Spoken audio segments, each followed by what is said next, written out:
जी Nepal HD television अब तपाईं सँगसँगै।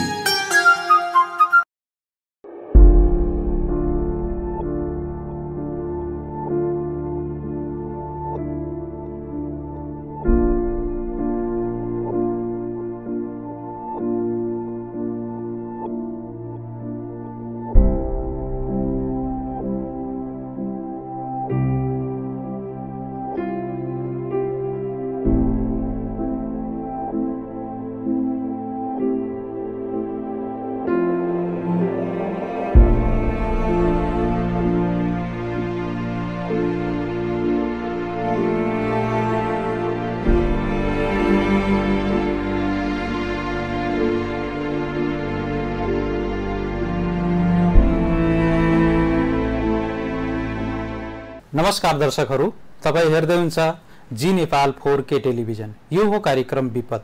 यस कार्यक्रमको माध्यमबाट प्राकृतिक तथा गैर प्राकृतिक विपदहरूको बारेमा हामीले जानकारी दिने गरेका छौं। विपद पूर्व, विपद भइरहेको समय र विपद पश्चात गर्ने कार्यहरूको बारेमा पनि हामी जानकारी दिने गरेका छौं। यसका अलावा स्थानीय तह, सरकारी तथा गैर सरकारी संघ संस्थाहरूले विपदको सन्दर्भमा गरेका गतिविधिहरूको बारेमा पनि आम जनमानसमा हामी जानकारी दिने गरेका छौं। दर्शकहरू, आजको कार्यक्रममा विपद पूर्व र विपद भइरहेको समयका साथसाथै मानसुन पूर्व तयारी र साथसाथै हिट वेभको बारेमा पनि आज चाहिँ हामी गरेका फिल्ड रिपोर्ट, गरिएका कुराकानी यहाँहरू समक्ष हामी प्रस्तुत गर्न चाहन्छौं। दर्शकहरू, हिट वेभ भनेको लु, तातो हावाको लहर भने सन्दर्भ हो र यसबाट गर्मीयाममा चाहिँ एक प्रकारको यस्तो प्रकारको तरंग वा गर्मीबाट उत्पन्न हुने समस्यालाई हेरेर चाहिँ लु र तातो हावा भनिएको छ। यहाँको भाषामा हेर्ने हो भने लु लाग्नु पनि भन्ने गरिएको छ र तातो हावा सम्बन्धी यहाँ गरिएका एउटा संस्थाले चाहिँ गरेको गतिविधि र उले चाहिँ सञ्चालन गरेका विभिन्न प्रकारका एक्टिभिटिजहरूको बारेमा चाहिँ हामीले सरोकारवाला निकायसँग गरिएको कुराकानी यहाँ समुचित प्रस्तुत गर्न चाहन्छौं। हेरौं यो रिपोर्ट।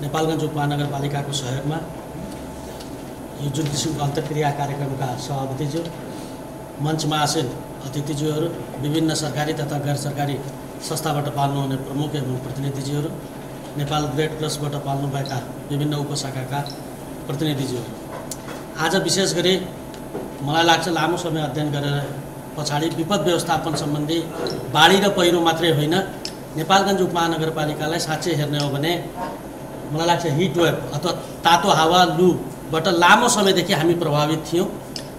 तर यसलाई विभिन्न सङ्घ संस्थाले अध्ययन गरेर यो प्रारम्भिक रूपमा यो पनि एउटा विपद हो भन्ने कुरा अहिले मलाई लाग्छ त्यो अध्ययनबाट पुष्टि भएको छ र यसलाई यो तातो हावा नेपालगञ्ज उपमहानगरपालिका र योबाट हुने प्रभावहरू लामो समयदेखि मलाई लाग्छ लुका कारण धेरै मानिसहरू, नागरिकहरू प्रभावित भएर हस्पिटलमा भर्ना हुने र योबाट धेरै बिरामीहरू फैलिने र लुका कारण धेरै मान्छेहरू बिरामी भएको देखिन्छ।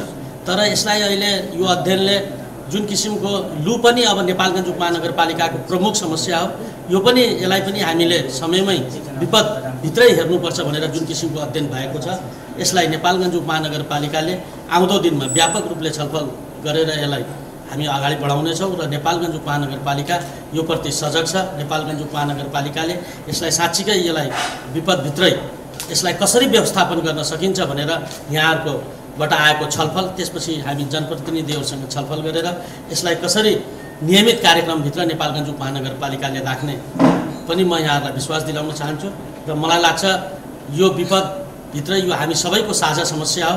त्यसकारण नेपालगञ्ज उपमहानगरपालिकाले यसभित्र यहाँहरूको अध्ययन, यहाँहरूको छलफल पछाडि हामी समयमै यी कुराहरूको निराकरण गर्ने र नेपालगञ्ज उपमहानगरपालिकाले हामीले आफ्नो शाखाले पनि यसलाई थप अध्ययन गर्ने र सङ्घ र प्रदेश सरकारबाट पनि नेपालगञ्ज उपमहानगरपालिकालाई साँच्चीकै मलाई लाग्छ सबैभन्दा गर्मी हुने ठाउँ र लुको यो प्रकोपका कारण यसलाई सङ्घीय र प्रदेश सरकारसँग पनि जोडदार माग गरेर यसका विषयमा यो वातावरणीय विषयमा के गर्न सकिन्छ यसमा नेपालगञ्ज उपमहानगरपालिका लाग्ने म विश्वास दिलाउँदै म आफ्नो 2 शब्द यही राख्न चाहन्छु। र यो लु आज हामीले बाहिर सुन्ने गरेका थियौँ र यसलाई प्रारम्भिक रूपमा यो अध्ययन भन्नुभएको छ, यो सुरु भएको छ। यसलाई यो कार्यक्रमलाई अझ बढी कसरी प्रभावकारी गराउन सकिन्छ यसमा नेपालगञ्ज उपमहानगरपालिका र रेड क्रससँग अगाडि हामी सहकार्य गरेर अगाडि बढाउने पनि म प्रतिबद्धता व्यक्त गर्न चाहन्छु। धन्यवाद। रेड क्रस सोसाइटीको त्यसले चाहिँ एउटा इन्ट्रेस्ट लियो र विशेष गरी यसको बारेमा भनिसक्नु पनि भयो हाम्रो चाहिँ दुर्लभ सरले। नेपालगञ्जलाई नेपालभित्र छिरेको यो म्यानेजमेन्ट र यसको बारेमा चर्चा गर्नको निम्ति छिरेकै फेडरेसन साइकल छ नेपालमा पनि छिरेर उसले आफ्नै अध्ययन अनुसारले एउटा ग्लोबली उसले चाहिँ के छ जुन एउटा भनौँ नि डाटाजहरू गरेर के गर्यो भने नेपालगञ्ज उपमहानगरपालिकालाई हाम्रो चाहिँ के छ एउटा स्ट्रिम चाहिँ के छ तपाईँको हिट हुने चाहिँ एउटा सहरको रूपमा मानेर यसमा पनि विशेष गरेर अगाडि पछि हामी जाम्ला केही वार्डहरूलाई चाहिँ के छ झन् त्यसको भित्र पनि विशेष गरेर त्यसलाई चाहिँ यो विपदमा परेको अवस्थाको सिर्जना गरेको छ। अघि नै चाहिँ मेयर साहबले पनि भन्नुभयो कि यो कुनै पनि लामो समयसम्म उसको टेम्परेचर चाहिँ अलिकति हाई हुनु र साथसाथै एकदमै ह्युमिड हुनु त्यो फेजलाई चाहिँ या त्यो पिरियडलाई चाहिँ हिटवेभ भनिन्छ। तर विश्वभरि चाहिँ हिटवेभको डेफिनेसन चाहिँ फरक छ। जस्तै युकेको कुरा गर्ने हो भने चाहिँ युकेमा 25 डिग्री या 25 भन्दा बढी गएपछि चाहिँ हिटवेभ भनिन्छ। 25 डिग्री कटिसकेपछि चाहिँ त्यहाँ हुने हिटले गर्नुहुन्छ। तर इन्डियाकै कुरा गर्दाखेरि चाहिँ 40 या 40 डिग्रीभन्दा बढीलाई चाहिँ हिट थ्रेसहोल्ड भनिने गरेको छ।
अब खासमा यसमा के भन्नुहुन्छ भने हामीले झट्ट हेर्दा चाहिँ अब क्लाइमेट चेन्जका कुरा हुन सक्छन् अथवा तातो हावा लु कसरी चाहिँ अब नियन्त्रण गर्न सकिन्छ यसलाई चाहिँ यसबाट बच्न कसरी सकिन्छ भन्ने सवाल उठ्दै गर्दा तपाईले भने जस्तै प्लास्टिक तथा उद्योगबाट निस्कने चाहिँ जुन फोहोर पदार्थहरू छन् त्यो फोहोर पदार्थहरूको नियन्त्रण त्यो फोहोर पदार्थहरूको व्यवस्थापन महत्त्वपूर्ण छ भन्ने लाग्छ। पहिलो कुरा त्यो के हो भने हामीले सरसर्ती हेर्दा प्लास्टिक जन्य पदार्थहरू जहाँ भेट्छौँ हाम्रा चाहिँ अब अलिकति चेतना कम भएका चाहिँ आम नागरिकहरूले जलाइदिने गर्नुहुन्छ। त्यो जलाउने हैन त्यसलाई पुनर्प्रयोगका लागि चाहिँ एउटा नगरपालिकाले सड्ने र नसड्ने फोहोर अन्तर्गत सड्न सक्नेलाई एउटातिर क्याटेगोराइज गरिदिनु पर्यो, नसर्नेलाई चाहिँ एकातिर गर्नु पर्यो र नसड्नेलाई चाहिँ त्यो लगेर चाहिँ रिफाइन गर्ने र त्यसलाई पुनर्प्रयोगका लागि एउटा किसिमको चाहिँ योजना नगरपालिकाले अथवा नेपाल सरकारले गर्यो भने हामी त्यसमा चाहिँ पूर्ण सहयोग गर्न चाहिँ हामी सहमत छौँ।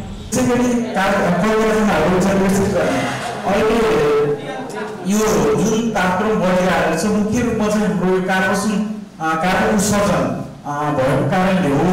त्यो कार्बन उत्सर्जन विभिन्न सेक्टरहरू छ, त्यसमध्येमा चाहिँ एउटा फ्याक्ट्रीबाट उत्पादन हुन्छ, त्यसै गरी हाम्रो भेकलबाट निस्किने जुन धुवा हुन्छ र विभिन्न स्रोतहरू छ त्यसलाई चाहिँ त्यो बालबालिका ज्येष्ठ नागरिक असहाय अपाङ्गलाई बालबालिकाहरू वृद्धलाई प्रचण्ड गर्मीमा बाहिर जान नदिने हावाको लहर पूर्व सूचना प्रणाली कसरी लागू गर्न सकिन्छ र सूचना प्रणालीमा सरकारका बासिन्दाहरूले कसरी पहुँच गर्न सकिन्छ भन्ने प्रश्नमा चाहिँ सञ्चार माध्यमबाट जानकारी गराउने मोबाइलमा रिङटोन राखेर प्रिन्ट मिडिया र इलेक्ट्रोनिक मिडियाबाट चाहिँ जनतामा अहिले हामीले नेपाल रेड क्रस सोसाइटी र नेपालगञ्ज उपमहानगरपालिकाले संयुक्त पहलमा यो हिटवेभ एक्सन भनेर जुन यो बाँके जिल्ला लुको लहरबाट अत्यन्त प्रभावित हुने जिल्ला हो, सबैलाई थाहा भएको कुरा हो र अहिलेसम्म चाहिँ एक हिसाबले स्याडोमा परिरहेको थियो। यसको असर चाहिँ भइरहेको छ, तर यसलाई सम्बोधन गर्ने सवालमा चाहिँ स्याडोमा परिरहेको थियो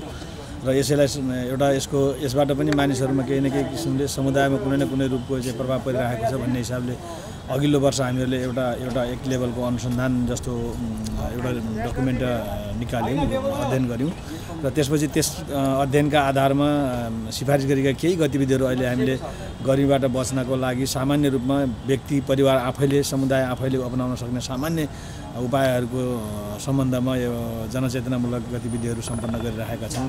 जस्तो अब माइकिङ, पर्चा, पम्पलेट वितरणका कुराहरू, रेडियो टेलिभिजनबाट सूचना प्रवाहका कुराहरू, सूचना प्रसारणका कुराहरू भइरहेका छन् भने अब सरोकारवाला निकायहरूसँग हामीले यसको बारेमा, यसको गम्भीरताको बारेमा घनीभूत छलफल गर्ने र सरोकारवालाहरूका आफ्ना अनुभवहरू पनि हुन्छन् र अनुभवका आधारमा केही प्रतिकार्यका लागि सिफारिसहरू सुझावहरू पनि हुन सक्छन् भन्ने सन्दर्भमा आज हामीले पहिलोपटक यो सिटी स्टेक होल्डर डायलग भनेर भनेका थियौँ। एक किसिमको यसमा विपदको क्षेत्रमा काम गर्ने विभिन्न सरकारी तथा गैर सरकारी निकायका, प्राइभेट सेक्टरका संस्थाहरूसँग का प्रतिनिधि प्रमुखहरूसँग अन्तर्क्रिया गर्ने कार्यक्रम गऱ्यौँ र यसमा हाम्रो नेपालगञ्ज उपमहानगरपालिकाको मेयर आफै उपस्थित भएर यसको विषयवस्तुको गम्भीरताको बारेमा एकदमै ध्यान दिनुभयो। त्यसको लागि उहाँप्रति पनि आभार व्यक्त गर्न चाहन्छौँ र उहाँले आगामी दिनमा यसलाई पनि विपदको रूपमा सम्बोधन गरिनुपर्छ र नेपालगञ्ज उपमहानगरपालिकाले आफ्नो नियमित योजनामा यसलाई सम्बोधन गर्ने प्रतिबद्धता गर्दछु पनि भन्नुभएको छ। त्यसको लागि पनि उहाँलाई धेरै धेरै धन्यवाद दिनुपर्छ, किन भन्दा यो एउटा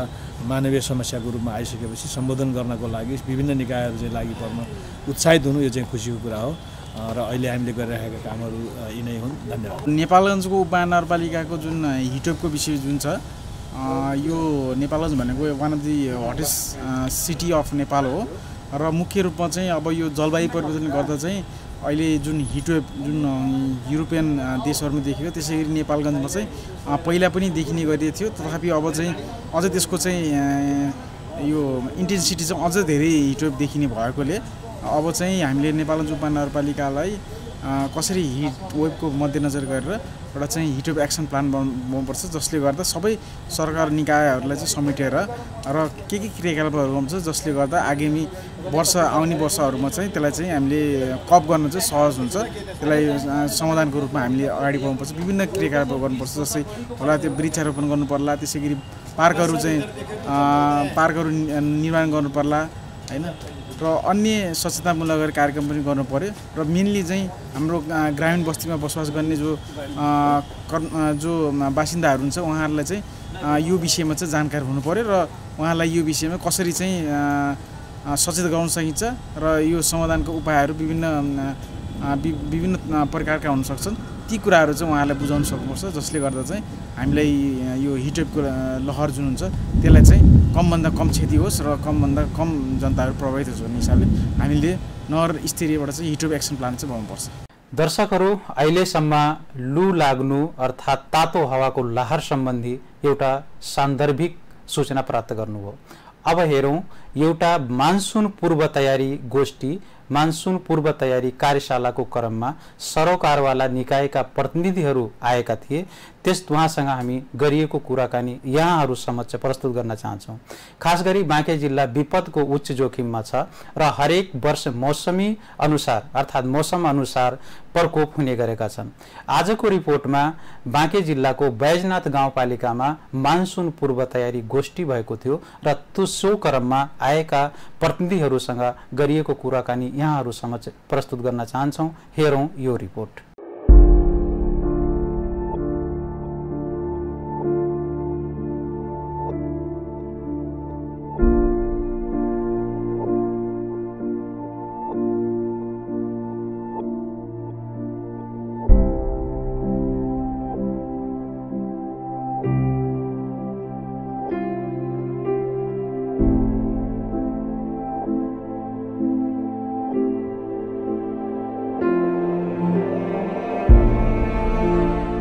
मेरो नाम निखिल भैगार, बैजनाथ गाउँपालिका वार्ड नम्बर 3 को म वडा अध्यक्ष। बाढी प्रकोपको तयारी हामी निर्वाचित भएर आइसकेपछि अब एउटा बैजनाथ गाउँपालिकाले को चाहिँ एउटा बजेट तथा नीति कार्यक्रममा पनि हामीले चाहिँ यो विपद व्यवस्थापन को चाहिँ बढीभन्दा बढी चाहिँ समस्या हुने भएको हुँदा हामीले चाहिँ यसमा एउटा योजनै बनाएर बजेट समेत चाहिँ हामीले छुट्याइसकेका छौँ र अब वडागतमा भन्नुहुन्छ भने बैजनाथ गाउँपालिका वार्ड नम्बर 3 मा यो के अरे विपद व्यवस्थापन समिति गठन गर्ने प्रक्रियामा छौँ र अहिलेसम्मको जोखिमको हिसाबले हेर्नुहुन्छ भने बैजनाथ 3 मा एउटा जेठी नाला र एउटा चाहिँ कान्छी नाला भन्ने चाहिँ दुईवटा नाला पर्छ। यो नालाले अब त्यो छेउछाउमा बसेका घरधुरीहरूलाई चाहिँ त्यस्तो ठुलो हिसाबले क्षति पुऱ्याएर आएको अवस्था छैन, तर चाहिँ त्यसलाई पनि हामीले चाहिँ यहाँ भएका घर परिवारलाई चाहिँ अब यो बर्सातको समयमा सुरक्षित हुनका लागि हामीले चाहिँ आफ्नो प्रतिनिधिको हिसाबले हामीले जानकारी गर्ने काम गरिरहेका छौँ। मेरो नाम प्रेमबहादुर साई, बैजनाथ गाउँपालिका वार्ड नम्बर 4 को वडा अध्यक्ष। अहिलेसम्म हाम्रो विपदको लागि त्यस्तो स्रोत साधन कुनै पनि हाम्रो वडामा निर्वाचित गइसकेपछि मैले कुनै पनि देखेको छैन। मैले बाढी पूर्व तयारीको लागि खासै त्यस्तो वडाले योजना लिएको छैन, तर पालिका स्तरमा हाम्रो विपदको लागि भनेर हामीले सबैजनाले हाम्रो कार्यपालिकाबाट बजेट विनियोजन गरेका छौँ। हामीहरूको डुबानको प्रकोप र अनि कटानको प्रकोप दुइटै छ। अब जेठी नाला र हाम्रो इटा नालाले गाउँ बस्तीलाई डुबानमा पार्छ, डुबानमा पारेर कटानको साथसाथै कटान पनि गर्छ। घर बस्ती गाउँ बस्तीहरू जोखिममा छन्, साह्रै त्यहाँ पीडितहरू छन्। त्यसको तयारीको लागि हामीले अग्रिम सूचना हुनु पर्यो। त्यसको लागि तुरुन्तै अनि हामीले त्यो सूचना गरेर उहाँहरूलाई उद्धार गर्नको लागि त्यस्तो किसिमको हामीलाई कुनै न कुनै त्यस्तो स्रोत साधन चाहियो। अनि हामीले अनि सम्बन्धित निकायमा जानकारी गराउनु पर्यो, तत्काल उहाँहरूलाई राहत वितरण गर्नु पर्यो। हामीले गर्नुपर्ने उद्धार नै हो, त्यही नै हो। मेरो बैजनाथ गाउँपालिका वार्ड नम्बर 1 वडा अध्यक्ष रूपबहादुर मल्ल। बाढी पूर्व तयारी अब हामी सबै जनप्रतिनिधिहरू स्ट्यान्ड बाई रहने र अब हाम्रो पहिलो विपदको लागि भनेर जस्तो पानी परेको उसमा हाम्रो वडा कार्यालयमा एउटा चाहिँ पानी बढी आयो भने त्यसको सिङ्गल दिने जस्तो हाम्रो पहिला एउटा विपदबाट गरेको जुन एउटा मेसिन छ त्यसले चाहिँ कोलपुरमा त्यसको छ, त्योबाट चाहिँ त्यो सूचना आयो भनेपछि खबर गर्ने पानीको विषयमा र अन्य कुराहरू चाहिँ अब गाउँघरमा हो। अब जस्तो धेरै कुराहरू हाम्रो लेक साइडमा भएको र माथि लेकतिर पानी पऱ्यो भनेपछि लगभग आम नागरिकले नै प्रत्यक्ष देख्न सक्ने ठाउँहरू छन् र अनि हामीले अब जनचेतनामूलक अब यो बर्खाको बेलामा छ तपाईँको भलहरू बग्न सक्छन्। खोलाको छेउछाउतिर भएका बस्तीहरू सचेत रहने र अनि खोलाहरूमा चाहिँ जङ्गलमा जस्तै वारिपारी गरेर कहिलेकाहीँ मान्छेहरू जङ्गलतिर गएको फर्किन आउँदा समस्या हुन्छ, त्यस्तोमातिर बर्खामा चाहिँ बाहिर जङ्गलतिर नजाने र अनि रातिको समयमा कहिलेकाहीँ पानी परेको खण्डमा पानी चाहिँ डुबान परेको कारणले घरभित्रबाट बाहिर भाग्न नसक्ने अवस्था हुनसक्छ। त्यस कारणले रातिको बेलामा पानी पऱ्यो भने अलिकता सुरक्षित ठाउँमा जाने भनेर चाहिँ चेतनामूलक कार्यक्रम चाहिँ गर्छौँ। उपाय हामीले पहिला अब स्कुल त्यस्तो खुला ठाउँहरू जस्तो विपद भयो भने चाहिँ उनीहरूलाई राख्ने ठाउँहरू चाहिँ जस्तो स्कुलहरू त्यहाँबाट नजिकका बोर्डिङ स्कुल, सरकारी स्कुलहरू अनि सार्वजनिक भवनहरू त्यस्तो कुराहरू चाहिँ यकिन गरेर राखेका छौँ। स्रोत साधन त हामीसँग अब अहिले त्यहाँ त्यस्तो स्रोत साधनहरू छैन र अब त्यही अब सबै ठाउँमा गाडी पुग्ने र त्यहाँको स्थानीय साधनहरूलाई प्रयोग गरेर ल्याउने अहिलेसम्म त्यस्तो गर्नुपर्ने अवस्था छैन र त्यस्तो पऱ्यो भने त्यहाँको स्थानीय स्रोत साधनहरूसँग पनि समन्वय राखेका हुन्छौँ। विपदको लागि अहिलेसम्म हामीले त्यस्तरी प्रयोग गर्ने अवस्था आएको छैन, किनभने त्यति ठुलो डुबानले पनि त्यति असर गर्ने एकमा चाहिँ डुबानबाटै मान्छे मरिहाल्नुपर्ने अवस्था मृत्यु हुने खालको त्यस्तो अवस्थाहरू चाहिँ छैन। तर डुबानले चाहिँ घरको सामानहरू भिजाउने, अब खाद्य बालीहरू नष्ट गर्ने र घरहरू भत्काइदिने र त्यो चाहिँ पछि चाहिँ त्यसलाई चाहिँ पुनर्स्थापना गर्न सकिने खालको र त्यस्तो विपदमा खानेकुराहरू भिजाएको खण्डमा हामीले तत्काल चाहिँ अब बनेका तयारी सामानहरू चाउचाउ चिउराहरू अनि यस्ता कुराहरू लैजाने र अनि अन्य जस्तो हावाहुरी लागेको बेलाको मौसममा यो बर्खाको भन्दा पनि हावाहुरीको मौसममा अनि खरको छानाहरू जल्ने भएको अवस्थामा हामीले चाहिँ अहिले सबै खरका छानालाई टिनको छाना पनि परिणत गरेका छौँ र गत वर्षमा 2-4वटा घरहरू आगो लागेको थियो र तिनीहरूलाई हामी तत्काल भाँडाकुरी जस्तो भाँडाकुरी जलेको थियो, खाना पाउने भाँडाकुरी अनि तिरपालहरू बस्नलाई र 2-4 दिन खानाको लागि चाहिँ हामीले रासनहरू व्यवस्थापन गरेका थियौँ। मध्यबहादुर राउत, बैजनाथ 5 को वडा अध्यक्ष। अहिलेसम्म हामीले स्वयं ज्ञान लिने कुराहरू पहिलेदेखि सामाजिक क्षेत्रमा लागेको कारणले गर्दाखेरि स्वतस्फूर्त आफैले समुदायमा गर्ने भूमिका र पहलका कुराहरू स्वयं गर्ने कुरा भयो। अहिले हामी निर्वाचित भएर यहाँ आइसक्दा र वडाको जिम्मेवारी लिँदै गर्दा 79-80 को बजेट जुन छ त्यो बजेटमा विनियोजन गर्नुपर्ने भएको कारणले गर्दाखेरि मुख्यतया अहिले हामी त्यतातिर लागिरहेका छौँ र अहिले बाढी मुख्यतया यो बर्सातको बेला हुने बाढीको लागि त्यस्तो कुनै नयाँ कसरी जाने भन्ने बारेमा हामीले प्लान बनाइरहेका छैनौँ र पहिलाको प्लान कस्तो छ भन्ने कुरा पनि हामीले अहिले त्यो बारेमा पनि थाहा भएको छैन। हामी त्यसको खोजी गर्नेछौँ र कसरी गएको छ हामी त्यो अनुसार नयाँ प्लान थप्नुपर्ने हुन्छ कि अथवा त्यसैमा टेकेर अगाडि बढ्न सकिन्छ हामी त्यो बारेमा एउटा अध्ययन गर्छौँ र अगाडि बढ्छौँ। मुख्यतया हाम्रो वडाको 5 नम्बर वडाको उत्तरी बेल्ट जुन जेठी नाला छ त्यो जेठी नालामा पहिलेदेखि अलि बढी पानी पर्दाखेरि केही मान्छेहरू डुबानमा पर्ने समस्या हो, त्यो नै मुख्य समस्या हो यहाँको। र अर्को कुरा कहाँ हो भन्दाखेरि पानीको त्यो बहाव बढ्ने कारण मुख्यतया मुहानहरू नालाहरूको छेउछाउमा घर बन्नु, निर्माण बन्नु, ती के अरे निर्माण सामग्रीहरू निर्माण बन्नु, कम्पनीहरू ठुला उद्योगहरू आएर त्यो जहाँ पानी जम्ने ठाउँमा ती निर्माण कम्पनीहरूले माटो पटान गरेर आफ्नो उद्योग सञ्चालन गर्नु र निकासको लागि मान्छेहरूले बाटाहरूमा जहाँ निकास छ त्यहाँ ह्यान्डपाइपहरूको अथवा पानी निकासको लागि व्यवस्था नगर्नु, यी मानवीय कारणका कारणले पनि जुन यो बर्सातमा जुन ठुलो क्षति एउटा भइरहेछ भन्ने मेरो बुझाइ छ। स्वयं बर्सातको कारणले हुने एउटा पाटो थियो, जब जब मानव बस्ती बढ्दैछ अझ त्यति नै त्यो बाढी बस्तीमा पस्दैछ। जसरी केही समय पहिला सम्झना जस्तो एउटा बजार छ, सम्झना बजार हामी वडा नम्बर 6 को योभन्दा 5 वर्ष पहिला त्यहाँ ठुलो बाढी त्यो बजारमा पस्यो, जहाँ कहिले लामो समय पहिला भनौँ न 50औं वर्षसम्म नपसेको बाढी त्यहाँ पस्यो। त्यो कसको कारणले भन्दाखेरि त्यो पानीको मात्र दोष थिएन, त्यहाँ हाम्रै आनी बानी र हामीले उपयोग गर्ने वस्तु भावका कारणले पनि त्यो भएको भन्ने लाग्छ। र हाम्रो वडामा त्यहाँ जसरी दुईवटा, एउटा जेठी नाला एउटा पिलाडी नाला, दुईटा नाला छन्, यसले अलि बढी असर पारेको छ र रोडभन्दा तलतिर जाँदाखेरि के हाम्रो क्षति गुरा गाउँमा हुने गर्छ। नमस्कार, मेरो नाम चाहिँ फरिदुद्दीन हलवाई, बैजनाथ गाउँपालिका कार्य समितिको सदस्य र हाल अहिले चाहिँ बैजनाथ गाउँपालिकाको वन वातावरण विपद व्यवस्थापन समितिको संयोजक। विपदको क्षेत्रमा तपाईको पालिकाले के गर्दैछ? विपदको विषयमा अब हाम्रो योजना यो अब सरसफाई सम्बन्धी पनि हामी राखेका छौँ, त्यसको लागि बजेट पनि हामी छुट्याएका छौँ।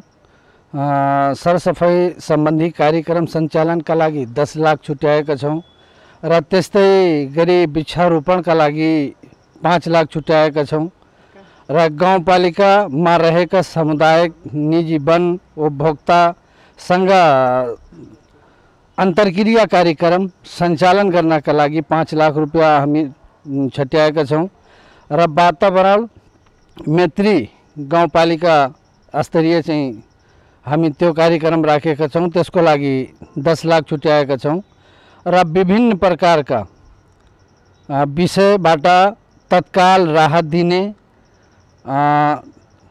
तिरपाल, त्यसै गरी अब त्यो ज्याकेटको लागि आपतकालीन चाहिने सामग्रीका लागि त्यसको लागि हामी 20 लाख छुट्याएका छौँ र विपदबाट जोगिने पूर्व तयारीको लागि हामी 5 लाख रुपियाँ छुट्याएका छौँ। यस्तै हामी अहिले तयारीमै छौँ, बाँकी कार्यक्रम बनाउँदैछौँ। जे होस्, बैजनाथ गाउँपालिकाका लागि विपद परेको खण्डमा आपतकालीन त्यस्तै इमर्जेन्सीको बेलामा कुनै दुर्घटना भए बेला एम्बुलेन्सको पनि तयारी गर्दैछौँ हामी। जे होस्, अलि आफ्नो यो बैजनाथ गाउँपालिका राम्रो होस्, हाम्रो नेपाली जनतालाई दुःख नहोस्, नयाँ केही बैजनाथ नयाँ निर्माण होस् भन्ने तयारीमा हामी लागेका छौँ। तपाईको यो पालिकामा कुन प्रकारका प्रकोप भइरहेछन्? विपद कस्तो आउँछ? हाम्रो यो विपद भनेको धेरै जस्तो अब बाढीले गर्दा त्यस्तो राप्ती सोनारी जस्तो हाम्रो यहाँ छैन। कहिले कसो मात्रै 1-2 घर डुबानमा पर्छन्, नत्र त्यस्तो पर्दैन। 8 वाडामा कुनै वाडामा पर्छन्, नत्र हाम्रो वाडामा अरू वाडामा चाहिँ त्यस्तो आपतकालीन समस्या आउँदैन। यो बर्सातले गर्दा कच्ची घर भत्किएको र टिन छानो हावाहुरीले उडाएको त्यस्तो चाहिँ विपद बढी आएको छ। सडक दुर्घटना पनि यता हुन्छ। सडक दुर्घटनाको लागि के व्यवस्था छ? अहिलेसम्म सडक दुर्घटनाको लागि व्यवस्था त्यस्तो जानकारी मलाई केही छैन, तर अहिले हामी के तयारी गर्दैछौँ एम्बुलेन्सका लागि। अब आफ्नै एम्बुलेन्स, निजी एम्बुलेन्स, आफ्नै वाडाका एम्बुलेन्स भयो भने तत्कालीन हामी व्यवस्थापन गर्ने सोचमा छौँ। दर्शकहरू, अहिलेसम्म धैर्यतापूर्वक यो कार्यक्रम हेरिदिनु भयो, त्यसको लागि सम्पूर्णलाई धेरै धेरै धन्यवाद। यो कार्यक्रम हेरेर हामीलाई सुझाव दिन सक्नुहुन्छ। हेर्दै गर्नुहोस् जी नेपाल 4K टेलिभिजन। सम्पूर्ण टिमलाई बिदा दिनुहोस्। नमस्कार, धन्यवाद।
जी नेपाल HD टेलिभिजन अब तपाईं सँगसँगै